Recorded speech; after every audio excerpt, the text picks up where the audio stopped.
அனைவருக்கும் வணக்கம். பிப்ரவரி 17ஆம் தேதி அன்று சூரிய கிரகணம் நிகழ உள்ளது. இந்த சூரிய கிரகணம் நிகழும் நேரம் என்ன? இந்த சூரிய கிரகணம் எங்கெல்லாம் தெரியும்?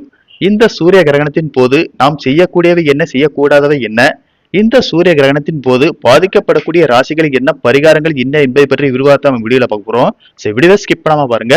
வீடியோக்குள்ள போறதுக்கு முன்னாடி இந்த வீடியோக்கு லைக் பட்டனை பிரஸ் பண்ணிக்கோங்க. வாங்க வீடியோக்குள்ள போகலாம்.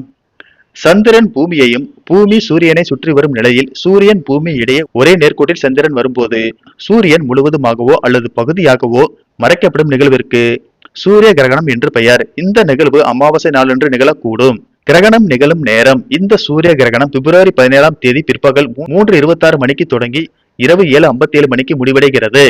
எங்கெல்லாம் தெரியும்? அண்டார்டிகா, தென்னாப்பிரிக்கா, தென் அமெரிக்கா, தெற்கு Argentina, Namibia, Mauritius, Zimbabwe, Zambia, Tanzania, Mozambique, Chile ஆகிய நாடுகளில் தெரியும். பரிகாரம் செய்ய வேண்டிய ராசிகள்: மேசம், ரிஷபம், சிம்மம், கும்பம், மகரம், விருச்சிகம். எளிய பரிகாரம்: கிரகண நேரத்தில் சூரியனுடைய மந்திரமான ஆதித்ய குருதயம் மற்றும் சிவனுடைய தோத்திரங்கள், சிவபுராணம், ருத்ரம் ஆகியவை சொல்லலாம். முடியாதவர்கள் ஓம் நமச்சிவாய என்ற 5 எழுத்து மந்திரத்தை சொல்லலாம்.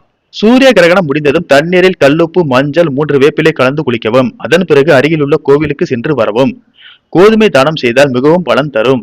கிரகணத்தின் போது செய்யக்கூடாதவை: கிரகணத்தின் போது நாம் வெளியே செல்வதை தவிர்க்க வேண்டும். குறிப்பாக குழந்தைகள், கர்ப்பிணி பெண்கள் வெளியே செல்வதை தவிர்க்கவும்.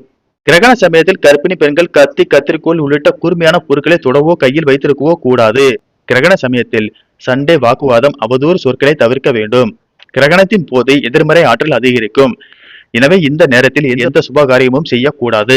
கிரகணத்தின் போது பயணம் செய்வதை தவிர்க்க வேண்டும். கிரகணத்தை வெறும் கண்ணில் பார்ப்பதை தவிர்க்க வேண்டும். கிரகணம் நடக்கும் நேரத்தில் வீட்டின் பூஜை அறை கதவை மூடி வைக்க வேண்டும். கிரகணத்தின் போது செய்ய வேண்டியவை: சூரிய கிரகணத்தின் போது இறை வழிபாடு செய்ய மிக ஏற்ற நேரம் ஆகும். சூரியன், பூமி, நிலவு ஆகிய 3 ஒரே நேர்கோட்டில் இருப்பதால் நமக்கு அமையக்கூடிய எண்ணங்கள், கருத்துக்கள், சிந்தனைகள் ஒன்று கூடுவதற்கான நேரம் ஆகும். அந்த நேரத்தில் இறைவனை வழிபடுவதும் மந்திரங்களை உச்சரிப்பதும் சாதாரண நேரத்தில் கிடைக்கும் பலனை விட பல மடங்கு அதிகரிக்கும் என முன்னோர்கள் கூறியுள்ளனர்.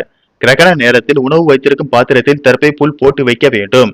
கிரகணம் முடிந்த பின்னர் வீட்டை நன்கு கழுவி சுத்தம் செய்யவும். பிறகு கல்லுப்பு போட்ட தண்ணீரில் குளித்து சுவாமி படங்களை சுத்தம் செய்து விளக்கேற்றி இறைவனை வழிபட நன்மை உண்டாகும். நன்றி, வணக்கம்.